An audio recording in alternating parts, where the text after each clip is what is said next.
खुलुमबाय। जोंहा मैया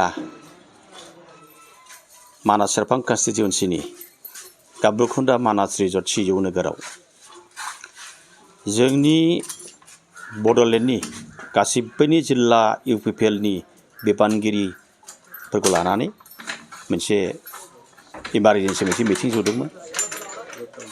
बे मिटिङाव जोंनि दोलोनि आफादगिरि मानगोनां प्रमद बर' सार, दोलोनि नेहाथारि सानै आरो जोंनि रोनगोरा नार्जारी बिथां आरो एमएलएफोर गासिबो बेयाव जिरायनायाव दंफैजोबोमोन।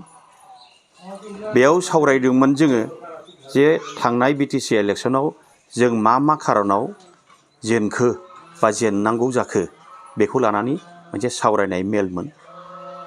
आरो बे सावरायनाय मेलावनो माखासे जिल्लाफ्रा मोनसे प्रस्ताब आखारै बुंदोंमोन जे थाबैनो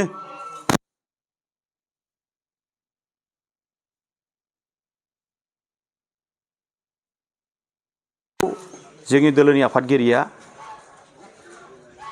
ओरैबायदि फिनदों दे जे दिनैनि दिनावहाय एनडिएनिफ्राय ओंखारैनि खोथा जों सावरायनो थाखाय दिनै जिरायाखै।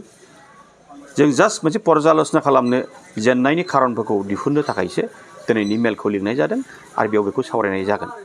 आरो एनडिएनिफ्राय ओंखारनाय जागोन जाया, एनडिएनिफ्राय ओंखारबा मा लाब जागोन मा लसकान जागोन, आरो दिनैहाय एनडिएजों जोंहा जिहेतु मिनिस्टार दं, मानगोनां उरखाव ब्रह्म सार दङ आरो जोंहा जयन्त बसुमतारी दं, रोनगोरा नार्जारी बिथांमोन दं।